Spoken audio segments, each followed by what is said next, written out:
Na kupata katika njia iliyo bora zaidi Rashid Mwamkondo.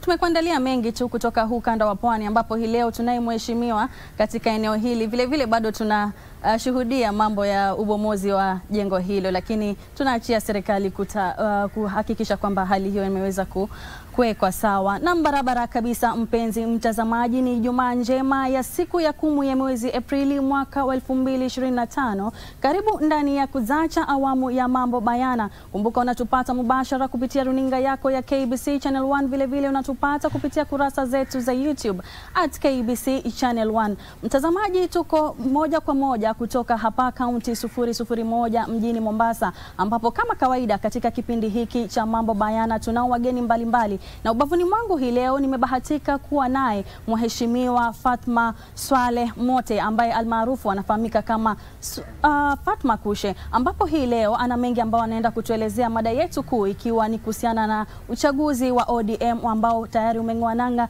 katika maeneo mbalimbali hapa nchini. Karibu sana katika eneo hili Mheshimiwa Fatma Kushe, na shukrani sana kwa kuweza kuitikia wito huu. Tukianza moja kwa moja Mheshimiwa, je, ni maisha yako ya kawaida ni yapi tukiachana na wadhifa wako wa kuwa mheshimiwa wa wadi ya Kazandani? Karibu sana. Kwanza kabisa, assalamu alaikum wa rahmatullahi wa barakatuh. Kwanza nashukuru kwa kuweza kunikaribisha siku hii ya leo. Kama mnavyojua, kwa majina naitwa Fatma Swale Mote, maarufu naitwa Fatma Kushe, kutoka kule Nyali Sub County, Kazandani Ward. Naam. Je, safari yako ya siasa ilianzia wapi? Tukiangalia kwamba umeweza kushika hatamu za uongozi katika wadhifa wako wa mwakilishi wadi katika eneo lile la Kazandani. Je, safari yako ya wanasiasa ilianza wapi? Ni wakati gani ulisema hivi sasa ni wakati mwafaka wa kujitosa katika ulingo wa siasa? Kwa kusema la ukweli, katika siasa zangu nilianza na marehemu mwenda zake, marehemu Karisa Maitha. Nakumbuka ama katika kumbukumbu zangu, marehemu Karisa Maitha alikuwa kwa na jina akiitwa Comrade. Siasa zangu niliweza kuanza na marehemu Karisa Maitha. Alipoondoka ama alipofariki mheshimiwa mwenda zake Karisa Maitha, bila shaka nilijiunga na mheshimiwa ambaye ni Waziri Ali Hassan Joho, na nilichukulia kama utani tu, lakini vile vile pia nilikuwa kuna ujasiri kiasi, kwa sababu nilikuwa nikimwona marehemu Karisa Maitha vile alivyokuwa na miondoko yake alikuwa akienda. So nilipojiunga kwa Waziri Joho, kipindi cha kwanza Waziri Joho tangu alipokuwa mbunge, alipotoka ubunge akaingia ugavana. Waziri Joho alipoingia ugavana, mimi pia nikaamua kusimama katika eneo la Freetown Ward. Nilisimama katika eneo la Freetown Ward. Nitasema kwa bahati nzuri ama kwa bahati mbaya, nikaanguka. Nilipoanguka, namshukuru Mwenyezi Mungu na kunipa mimi ujasiri na kuwa shupavu na mkakamavu, nikakuwa nominated. Manake nilikipigania chama changu mpaka mwenzangu katika ile ward ya Freetown akaweza kuibuka mshindi, ndiposa na mimi nikakuwa nominated. Nilipotoka hapo sikuweza kukata tamaa. Baada ya miaka 5 ilipokwisha tena, nikaweza kwenda kugombania katika eneo la Kazandani Ward, na vile vile nitasema kwa bahati nzuri ama kwa bahati mbaya sikupita, lakini alhamdulillah mimi ni Muislamu na ninajua kwamba Mwenyezi Mungu ndio mtoaji wa riziki, na vile vile nikawa tena nominated. Na vile vile niliweza kupigwa madongo sana, nikaambiwa kwa nini kila saa ninakuwa nominated. Kwa sababu kwanza, kama unavyojua dadangu mdogo wangu, huwezi tu ukawa nyumbani ukataka kuwa nominated. Lazima utoke, upiganie chama, uoneshe ujasiri wako na ukakamavu, ndio na wewe uweze kupata ile ruzuku. Sikukata tamaa, nikasimama tena mula huu. Mwenyezi Mungu kwa rehema zake na mapenzi ya wana Kazandani, Mungu akanijalia nikawa elected. Alhamdulillah. Naam, wewe kama mama wa Kiislamu, kama ulivyosema kwamba umeweza kujitosa katika siasa, ukaanguka, ukasimama tena. Je, umestahimili vipi mawimbi haya ya kisiasa? Kitu gani kilikupa msukumo zaidi, tukiachana na kwamba uliona kwamba mbeleni utapata, lakini kitu gani kilikuambia kwamba siku moja itafika na nitaweza kusimama kama bila kukuwa nominated? Wajua ndugu yangu, hakuna kitu kizuri kama kumwamini Mwenyezi Mungu na kumweka Mwenyezi Mungu mbele. Naam. sisi tunajua kwamba Allah ndio mgawaji wa riziki. Huwa tunapiga kelele kule nje, lakini mtoaji wa riziki ni Mwenyezi Mungu. So ni changamoto nyingi sana ambazo huwa tunapata, hususan sisi wanawake. Ndio maana unaona viongozi wa kike huwa ni kidogo. Lakini ule ukakamavu wangu na kumogopa Mwenyezi Mungu, manake utaambiwa maneno mengi, utatukana matusi mengi, lakini ule ukakamavu wangu na kumogopa Mwenyezi Mungu, na watu pia wakizungumza, manake utapakwa matope, utasikia kitu fulani, mwanamke fulani huna heshima, huna hivi, huna bwana. Lakini kama ni mwanamume hana bwana, huwa ni sawa. Ama utasikia yule kaolewa, wacha nipatiane mfano, sio mimi, utasikia yule kaolewa na mtoto mdogo. Ushaona? Lakini ikiwa ni mwanamume kaolewa na mtoto mdogo, huwa hakuna tashwishi wala hakuna shida. Lakini mimi naamini wa ndoa ni ndoa tu, wewe ni mtoto mdogo, huwa ni mtoto mkubwa, huwa ndoa ni ndoa. Kwa hivyo jambo la kwanza, mtu atakana uwe muogopaji Mwenyezi Mungu, mchaji Mwenyezi Mungu. Pili, uwe mkakamavu. Tatu, uwe pia umepata mume ambaye ni bora, mume ambaye pia hataweza kusikiliza malumbano ama matusi ya watu. Kwa hivyo mimi kwanza namshukuru Mwenyezi Mungu, pili namshukuru Waziri Joho, manake aliweza kunibeba na ule ukakamavu wake na ujasiri wake. Yani mimi nitasema yeye ni mwalimu wangu. Kwa hivyo mimi nimemwiga yeye, manake alichapwa maneno sana, akapigwa hivi, akazungukwa hivi. Kama wakumbuka pia kuna kisa siku moja alikatazwa kwenda kumwona rais, lakini akasema yeye ni mwanamume na iko siku watu watakuja kumkumbuka. Ni kama hivi sasa Mungu alikuwa kwa shampangia riziki yake mbele. Kwa hivyo mimi nitasema namshukuru Mwenyezi Mungu, namshukuru Waziri Joho, na vile vile namshukuru mume wangu kipenzi, kwa sababu yeye pia hunipa support na kunipa nguvu. Na wananchi wangu kwa jumla wakazandani. Naam, shukran sana kwa jawabu hilo Mheshimiwa. Je, ni vitu gani ambavyo umefanya katika uongozi wako kuhakikisha kwamba jinsia ya kike, kwa sababu kama umetaja ulipotaja hapo awali kwamba ni jinsia ambao ni dhaifu, ambao watu unabidi ustahamili mambo ya ndoa, ustahamili kuitwa majina, kwamba ndoa yako ikivunjika. Je, wewe ulipoingia katika hatamu hizi za uongozi ama ulipoingia katika kiti kile, ulifanya kitu gani kuhakikisha kwamba jinsia hii inaangaziwa kwa jambo moja ama lingine? Kwanza kabisa nasema na nitashukuru katiba, manake siku hizi kila kitu kiko wazi. Na vile vile pia sisi hatukuweza kuachwa nyuma.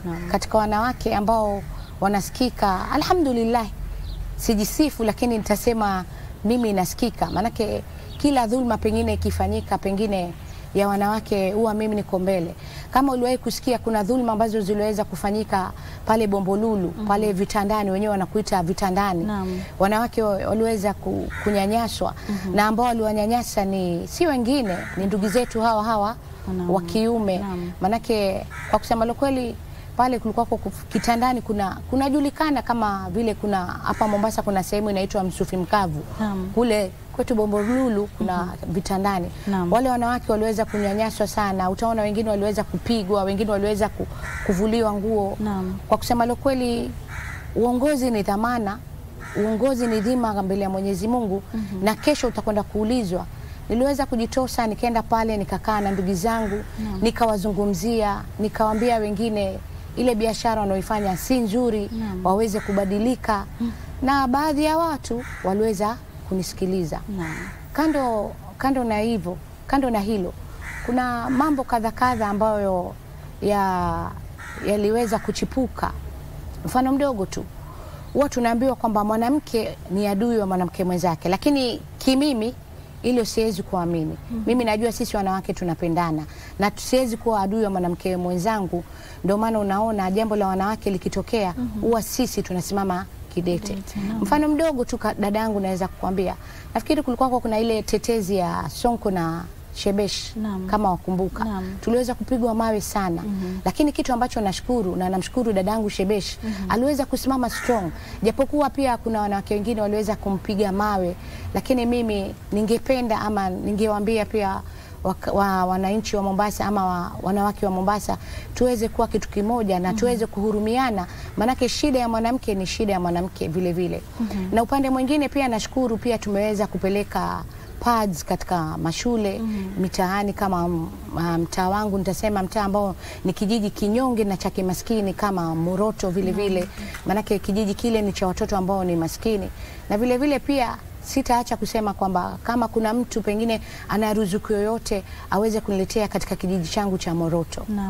Naam. Tukiachana na hao mheshimiwa, je, kuna miswada yoyote ambayo imewasilisha bunge la kaunti ya Mombasa kuhakikisha kwamba hali ya mwananchi wa Kazandani, hali ya maisha, tukizingatia kwamba uchumi kidogo umeweza kuzorota, umeweza kuboreshwa kwa kiasi fulani katika bunge lile la kaunti ya Mombasa? Ama je, miswada hiyo imeweza kupitishwa, ama ni vitu gani ambavyo umefanya kuhakikisha kwamba uchumi ama hali ya mwananchi wa kawaida ameweza kuboreka kwa kiasi chake?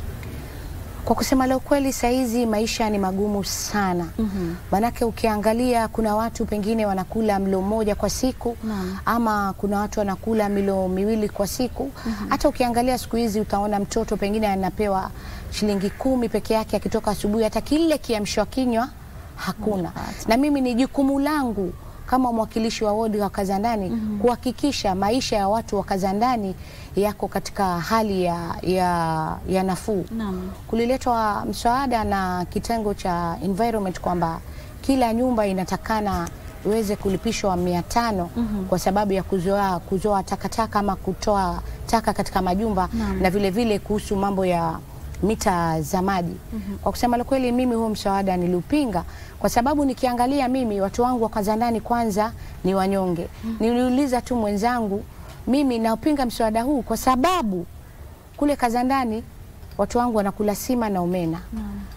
Tutaosha vyombo, kutakuwa na makoko. Yale makoko tutawarushia kuku. Omena hana mfupa, angalau nitasema nitarushia mfupa kwa yani iwe takataka. Lakini mimi niliweza kupinga mswada huo, na kimimi na kivyangu niliona kwamba pia nileta maisha ya mwana Kazandani yawe katika hali ya nafuu. Naam. Na je, katika uongozi wako pale Kazandani, watu wanajivunia nini kuanzia uanze kuhudumu kama mteule na hivi sasa ambapo uko katika kiti cha mwakilishi wadi serikalini? Je, wanajivunia kipi kwamba mheshimiwa wetu ameweza kututendea hili na hili? Kwanza kabisa nashukuru, tangu nishike hatamu hivi sasa ni miaka 3 takriban, naelekea kumalizika miaka 3. Alhamdulillah. Mimi nitasema kwanza kabisa tulishika pale ambapo Waziri Joho alivyoweza kuacha. Kwanza kabisa ukiangalia saizi Kazandani kuna mataa ambayo yanawaka, vile vile kuna barabara ambazo zinapitika. Manake ukiangalia kama mfano mdogo katika Kazandani Primary, ile barabara ilikuwa kwa haipitiki. Ilipofika wakati wanataka watoto kwenda shule, mvua ikinyesha ilikuwa kwa haipitiki. Lakini namshukuru Mwenyezi Mungu, vile vile pia nashukuru ndugu yangu Waziri Manyala na kitengo chake kwa jumla kwa kuweza kuleta mabadiliko kiasi katika Kazandani ward. Hivi sasa tunavyozungumza kuna barabara 3 na vile vile pia kuna mataa ambao yanawaka, manake bado ni katika kitengo hicho. Naam. Swadakta, je, ni katika hivi sasa ni wakati ambao siasa za mashinani zinaendelea kote nchini. Je, hapa eneo lako la Kazandani unaona uchaguzi huo wa ODM wa mashinani utaleta mabadiliko gani, ama utaleta upya gani katika siasa za hapa kaunti ya Mombasa na vile vile katika wadi yako ya Kazandani? Kwa kusema la kweli, uchaguzi uliweza kufanyika. Na uchaguzi huo ulipofanyika, kuna baadhi ya watu walifurahi, kuna baadhi ya watu hatukufurahi. Lakini mimi naamini kitu kimoja dadangu, kama nilivyokuambia awali kwamba mimi ni mtoto wa kike wa Kiislamu. Na vile vile mimi nilitoka katika maisha ya chini. Na vile vile ni jukumu langu kama kiongozi kwanza kuwa muwazi, kuwa mkweli na kumwogopa Mwenyezi Mungu. Nikimwamini Mwenyezi Mungu kama vile nilivyokuambia awali dadangu, Mwenyezi Mungu ni ndio mtoaji wa riziki. Watu wachague, lakini Allah mwenyewe ameshapanga. Na kama unavyojua, si kwa chama cha ODM peke yake, hata hivyo vyama vingine lazima huwa kuna simtofahamu. Lakini kitu ambacho mimi najua kwamba Allah ndio mtoaji wa riziki, na vile vile mimi lazima pia ni stand firm, niwe na ujasiri wangu vile vile, alhamdulillah, niweze kuongoza jamii yangu ya Kazandani. Kwa hivyo uchaguzi mimi hautanifanya nisifocus. Manake ni uchaguzi, lakini uchaguzi mkuu Allah ndo anajua, na uchaguzi mkuu wananchi ndo wanajua. Na unadhani kitu gani kinaweza kufanywa kuhakikisha kwamba kila mtu anakuwa na furaha baada ya chaguzi zile? Labda tuseme, labda ni vitu gani ambavyo watu wanafaa wabadilishe katika maisha ya kawaida ama viongozi, ili tuhakikishe kwamba kuna usawa katika jamii? Kiwa tunataka kuwe na usawa katika jamii, kwanza kabisa tunatakana tumuogope Mwenyezi Mungu. Wajua ndugu yangu, mimi kama ningekuwa sikushinda kihalali, kwanza kabisa ningeogopa sana. Kwa sababu ningekuwa najua natembea haram, nakula haram, navaa haram. Lakini alhamdulillah nilishinda kihalali. Ndio maana hata sina wasiwasi nikitembea, hata sina sijui mabodyguard wanifuate nyuma, wala sitaki, kwa sababu najua nilishinda kihalali na kila kitu Mwenyezi Mungu ndo ananipangia. Kwa hivyo tukiwa tunataka kubadilisha ama kuweka kila mwananchi afurahi, kwanza tumuogope Mwenyezi Mungu, na pili tufanye haki. Naam. Ni muda sasa kuanzia rais wetu wa Jamhuri ya Kenya kuweza kubuni serikali jumuishi, serikali pana. Je, unazungumziaje kuhusiana na serikali jumuishi? Je, ina manufaa ama imeleta maafa zaidi nchini? Kwanza kabisa namshukuru Rais William Samoei Ruto, na vile vile namshukuru babangu Baba Raila Amolo Odinga, kwa sababu serikali ilipokuwa ina yumba, siku zote sisi tunajua kwamba Raila Amolo Odinga is a peacemaker. Na serikali ilipokuwa ina yumba waliweza kuja kukaa chini pamoja, wakaweza kuzungumza, na vile vile namshukuru Rais Ruto aliweza kuchukua expertise from baba. Ndio maana unaona hivi sasa mambo yamebadilika hapa kwetu nchini. Naam. Kwa hivyo nasema kwamba mambo yamekuwa mazuri kiupande wake, kiupande fulani. Naam, kuna jengo ambalo limeweza kuathiri maisha ya watu kadhaa hapa mjini Mombasa, ambalo limeweza kuporomoka hapo juzi kama sikosei. Na je, unazungumziaje ubomozi ule wa nyumba, ama ni hatua ambayo serikali ilipaswa kuchukua, ama kuna utepetevu mahali ambapo unaona kwamba unafaa kuzingatiwa zaidi? Kwa kusema la ukweli, lile jumba kuanguka kwanza ni masikitiko makubwa sana. Kwa sababu kwanza limeweza kuleta kifo cha kijana ambaye mliweza kusikia kwamba jengo lilipoanguka liliweza kumfinika.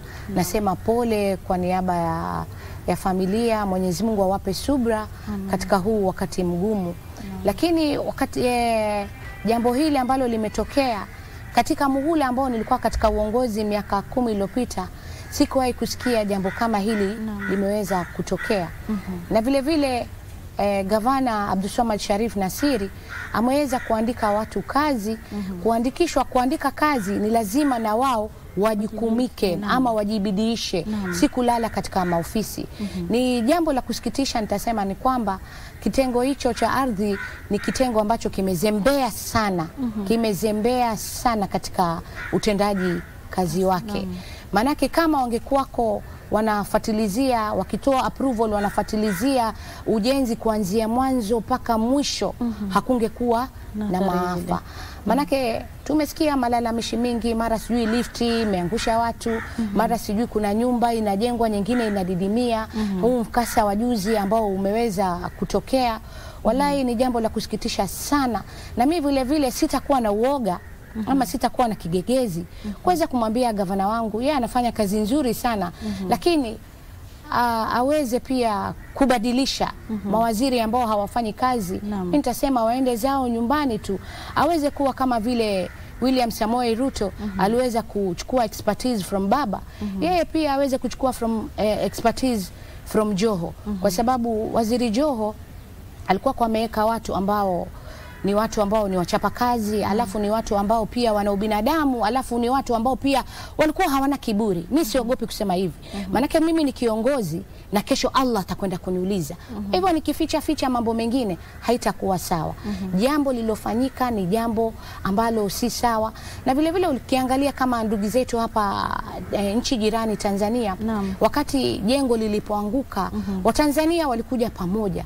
Na vile vile wakawa wanashinda pale usiku mchana kuhakikisha ile mili imetoka kwenda kustiriwa. Na je, tukizungumzia hilo mheshimiwa, je, unaona ile athari iliyoletwa na lile jengo pale, ni sawa serikali inafaa kufidia wale walioweza kuathirika katika hali ile? Kuna wengine ambao ni majirani, majumba yao yameweza kuvunjika, na vile vile kuweza kuathirika. Je, unaona serikali inafaa kutia mkono kiasi gani kuhakikisha kwamba wanafaidika ama wanaweza kufidia hasara yao waliopoteza? Kwa kusema kweli, hivi sasa serikali ya kaunti ya Mombasa ingeweza kwenda nyumba hadi nyumba kuangalia wale walioathirika ni wangapi, ama zile nyumba zilizoathirika ni ngapi, na ni haki kabisa. Manake mwanadamu yule ama mwananchi yule alikuwa amekaa katika hali ya usalama kabisa. Ni utepetevu wetu wa kitengo cha Wizara ya Afya ndio iliweza kusababisha paka hii ajali kubwa imetokea.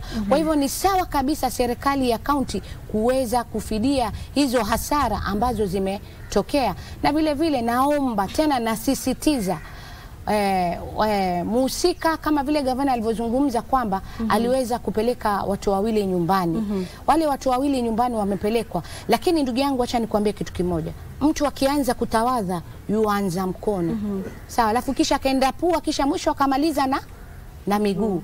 Lakini sasa sisi tumeanza miguu kisha ndio tunamaliza na kichwa. Naarifiwa kwamba muda hauko nasi mheshimiwa. Je, tukimalizia hii mjadala, je, una ndoto za zinazokuja, labda una ndoto za kisiasa ambazo unaazimia kufanya baada ya kuwa mwakilishi wadi kwa mihula hiyo mitatu? Je, kitu gani ambacho unaazimia kufanya katika serikali? Kwa kusema la ukweli, ndoto zangu ambazo naazimia kufanya ni kwamba eneo letu la Nyali limekuwa na wabunge wa kiume. Hakujawahi kuwa na mbunge hata mmoja wa kike katika mtazamo wangu. Kwa hivyo mimi naomba kujitosa katika ulingo wa ubunge wa Nyali. Inshallah Mwenyezi Mungu akinipa umri na uhai, akinipa na afya, bila kekesi, bila uoga, inshallah nitaweza kusimamia ubunge wa Nyali ili vile vile tuweze kupeleka ama kuongoza gurudumu la wanawake mbele. Ukiangalia katika uongozi hapa Mombasa, tuna kiongozi mmoja tu ambaye ni Mama Mishi Mboko ambaye yuko katika eneo la Likoni. Na mimi nitawaambia tu wanawake wenzangu wale wote wanaotaka kusimama, msiwe waoga, nikabidhini kwa Mwenyezi Mungu. Mwenyezi Mungu ndo mgawaji wa riziki. Vile vile tuweze kukaa vizuri na watu katika mashinani ama katika ward zetu. Alafu hapo Mwenyezi Mungu atatutilia taufik ili tuweze kuwa wabunge. Naam, shukran sana kwa jawabu hilo, na tuko pamoja kuhakikisha kwamba serikali inaweza kuboreka kwa kiasi chake. Mtazamaji, tumekuwa naye mheshimiwa wa Kazandani ambaye pia ameweza kuwa mwakilishi wadi kwa mihula mitatu hapa eneo la Kazandani hapa kaunti ya Mombasa, mtazamaji, na ana azma kama alivyosema ya kuweza kupigania kiti cha ubunge katika eneo bunge lile la Nyali. Mtazamaji, mimi na wewe tutakutana tena wiki ijayo wasaa kama huu kuweza kuzungumzia mengi yanayohusiana na jamii yetu. Kufikia hapo sina budi ila kusema kwa heri hadi wakati huo na kutakia utazamaji mwema. Jina langu mimi ni Fahima Ramadhan. Kwa heri mtazamaji.